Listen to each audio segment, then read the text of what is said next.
Isaac Newton, dia dapat jelaskan, dia bukan kat Malaysia, luar negara, dia dapat jelaskan bahawa graviti, dia dapat jelaskan penggerakan planet-planet dan sebagainya. Pada ketika itu, dia bukan kat Malaysia, waktu pada ketika itu, masyarakat, dia takut penjelasan sains ini akan menafikan kuasa Tuhan. Oh, dia pun takut? Masyarakat Eropah pada ketika itu. Bukan dia lah. Okay. Sedangkan Isaac Newton ni memang penganut Kristian taat. Jadi apa yang berlaku adalah masyarakat Eropah pada ketika itu takut pada penjelasan sains ni. Sebab diorang takut yang, yelah, bila sebelum ni diorang percaya bahawa, cukup untuk percaya bahawa alam ni berlaku kuasa Tuhan. Tapi diorang, bila ada orang cakap ada penjelasan dekat sini, diorang takut bahawa penjelasan tu telah menafikan kekuasaan Tuhan. Sedangkan kalau bagi aku, kalau kita tukar sikit POV, penjelasan ini yang rasanya lagi kita, wow, indahnya ciptaan Tuhan. Macam ni rupanya ada alam dia, ada hukum dia. Tapi kebanyakan orang macam tu. Sebab tu kalau kau perasan, setiap kali penemuan sains, kalau kau buka Astro Awani, berita harian dan sebagainya, komen-komen yang ada adalah memperlekehkan penemuan-penemuan ni. Oh ya? Dan adakah selepas tu diorang menerima juga? Sebab nama Isaac Newton kan famous sampai sekarang. So macam orang terima lah. Dia, sebab itu orang lagi suka untuk percaya teori konspirasi. Oh, sebab teori konspirasi ni dia bagi satu jawapan alternatif bahawa, contohnya penemuan-penemuan saintis-saintis ni kan, diorang tak boleh nak brain, diorang tak boleh nak faham. Jadi teori konspirasi ni dia bagi satu alternatif bahawa ini semua konspirasi untuk menyesatkan orang. So teori konspirasi mengkonspirasikan sains. Macam tu? Ya. Dia letak jadi alternatif daripada apa benda yang tu. Jadi pertama diorang punya, kadang-kadang orang ni diorang perlukan keajaiban untuk beragama.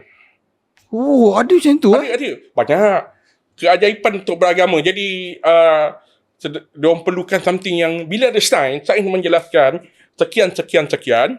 Jadi sebab itu bila buku diorang anggap bahawa sains ni telah mencabut keajaiban yang diorang perlukan. So maksud Tuan cakap sekarang ni, ada certain orang dia tak nak dijelaskan. Dia tak nak orang. Dia tak nak. Dia tak faham dan dia magic macam tu. Dia nak rasa macam dia sedangkan bagi aku lah, bila aku baca tentang kejadian planet, macam mana bumi jutaan tahun lalu, macam mana keadaan bumi, tahi bintang, bawa air daripada luar dan sebagainya, aku amazed. Dan aku cakap, maha hebat ciptaan Allah. Dia ada hukum dia dah letak semua. Kalau lari pada hukum dia, alam semesta ni huru-hara dan sebagainya. Tapi ada orang dekat luar sana yang anggap bahawa penjelasan dalam sains ini mencabut kuasa Tuhan daripadanya. Cara diorang melihat Tuhan tu berbeza. Faham. Diorang nak ada yang macam bagi sikit bila cerita pasal agama kan. Walhal at the end of the day, setiap perkara yang berlaku, Allah wujudkan sains kat bumi ni supaya kita memahami cara Allah SWT lakukan sesuatu kan. Bukan dengan kebetulan benda tu magically berlaku. Boleh lah kita nak, boleh. tak nak ambil tahu boleh je. But antara benda saya belajar lah, balik pada point tadi bila habis podcast tu, is ada satu orang dia bukan ada satu orang, kebanyakan majority of people, dia dalam mindset tak perlu tahu pun benda ni. Dia just rasa macam asalkan kita tahu benda ni jadi, siapa buat settle. Tak perlu tahu mechanism of benda tu berlaku. Tapi yes, tak nafikan ada certain orang yang rasa nak tahu mechanism pun menarik juga. So dan banyak-banyak buku tu, saya pun tak tahu kenapa Allah SWT lekatkan saya kepada buku yang ni. Sebab saya fikir aku nak podcast dengan Helmi ni pasal buku yang mana ni. Ada banyak buku Helmi kan. Tapi tak tahu kenapa Tuan rasa kenapa saya pilih buku ni, nak podcast dengan Tuan pasal buku ni. Waktu aku tulis buku ni dulu, ketika itu adalah dia bukan macam hari ni. Maksudnya? Pada ketika itu adalah orang percaya bahawa orang Melayu ni tak ada tamadun. Sebab waktu buku ni ditulis 2017. Ui, lama dah. Ya. Jangan selalu kesejaran. Okey. Waktu ketika tu orang percaya bahawa orang Melayu tak ada tamadun. Dia bukan saja dalam pemikiran orang bukan Melayu, tapi pada ketika itu orang Melayu percaya bahawa orang percaya pada momokkan Melayu ni pemalas, Melayu ni adalah satu bangsa yang masih baru dan sebagainya. Dan masa tu dekat Facebook, waktu tu zaman Facebook masih itulah, banyak posting-posting yang viral. Kalau baca dalam buku tu, aku cuba menjawab kebanyakannya posting pada Facebook. Pasal Melayu di pemalas, contohnya Melaka kalah lawan dengan Portugis tanpa, tak kena meriam, tak kena senjata api. Banyaklah yang yang persoalan-persoalan, ada siap kata bahawa Melayu ni bangsa ciptaan dan sebagainya. Jadi itu tujuannya aku tulis, untuk orang tahu bahawa benda-benda yang didakwa tu adalah tak betul. Tapi masa tuan nak tulis tu, adakah tuan memang dah into Melayu punya sejarah? Pada waktu tu memang saya memang dah kira Banyak tahu pasal Melayu lah. memang saya terpanggil lah sebab perlu ada orang yang menjawab. Saya memang dah tahulah. Sekarang saya 32, maksud saya tulis buku ni dalam 20 lebih lah. Okay. So, kalau orang tanya, like sebenarnya Melayu ni apa benda sebenarnya? Melayu ni sebenarnya apa benda? Okey. Pertama kita kena tahu bangsa ni adalah social contract. Oh. Dia dibentuk oleh kebudayaan sosial. Dia bukan konsep bangsa tu sendiri adalah konsep yang berevolusi. Uish. Ya. Dia kalau Luqman punya tu, dia just cerita evolusi daripada sudut biologi je. Bahasa, budaya, semua berevolusi. Bagi contoh, idea pun berevolusi. Idea tentang bangsa tu sendiri adalah idea. Okay. Contohnya Melayu, dalam perlembagaan kita, kata orang Melayu tu adalah mengamalkan adat Melayu, budaya Melayu, beragama Islam dan sebagainya. Tapi idea tersebut hanya wujud pada 1957, perlembagaan kita. Oh, Sebelum itu, definisi Melayu yang tu belum wujud lagi. Okay. Zaman Melaka, Melayu yang difahami adalah berbeza. Zaman Melaka, Melayu adalah rakyat Kesultanan Melayu Melaka. Zaman Sriwijaya, Melayu adalah nama dinasti. Zaman Kelok Abad pertama, Melayu adalah nama tempat. Oh. Okay. Dia bukan Melayu je. Contohnya kita ada bangsa Arab. Nabi Ibrahim dengan Nabi Ismail. Nabi Ibrahim bukan bangsa Arab. Tapi anak-anak dia berasimilasi menjadi orang Arab. Oh, berasimilasi. Ya. Sebab tu Arab dia ada definisi dia. Dia ada Arab Aribah, Arab yang ada Arab yang memang betul-betul pure Arab daripada keturunan Nabi Hud alaihissalam. Ada Arab yang berasimilasi. Sebab tu kalau kita baca sejarah, dia ada proses yang kita panggil sebagai Arabisasi. Contohnya orang-orang Palestin pada hari ni kan, adalah kalau buat ujian DNA pada diorang ni adalah bangsa-bangsa yang dulu bangsa Phoenicia yang pernah bina tamadun dekat sana, Assyria dan sebagainya, yang akhirnya pada zaman Islam menjadi melalui proses Arabisasi. Kalau kita jauh pergi ke Algeria, Morocco, sana adalah orang-orang Berber yang akhirnya berasimilasi menjadi orang Arab. Ke Iraq, orang Mesopotamia. Dekat tamadun Melayu pun jadi benda yang sama. Melayunisasi. Contohnya kalau awak baca buku yang ada satu buku tu, The Malays, tulisan dia nama penulis dia Miller ke apa, saya lupa nama penulis tu. Dia bagi tahu tau, pada zaman Melaka, orang Kedah dengan Kelantan tak dipanggil Melayu. Tak dipanggil Melayu? Tak dipanggil Melayu. Hanya apabila pengaruh Melaka sampai kepada sana, berlaku proses Melayunisasi. Oh, okay. Then diorang dikira apa masa tu? Dia, okay, kalau kita buat ujian DNA dekat Semenanjung ni, orang dekat belah-belah selatan, dia ada DNA Austronesia. Okay. Kalau dekat belah-belah utara, dia ada DNA Austroasiatik.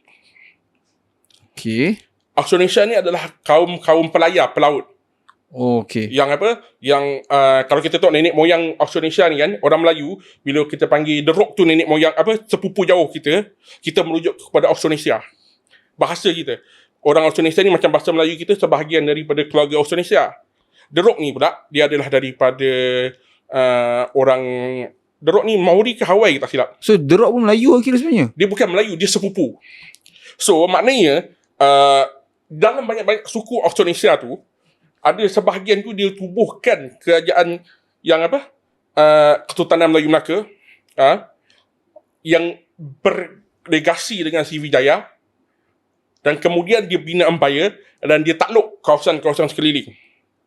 Apa maksud? Akhirnya rakyat-rakyat dekat situ mula mengamalkan budaya Melayu, mula mengamalkan bahasa Melayu, dan akhirnya lambat laun mereka akhirnya menjadi Melayu. Tetapi kalau kita buat ujian DNA, orang utara ni dia banyak darah Austroasiatik. Austroasiatik ni pula kumpulan petani-petani yang datang daripada tanah besar Asia Tenggara.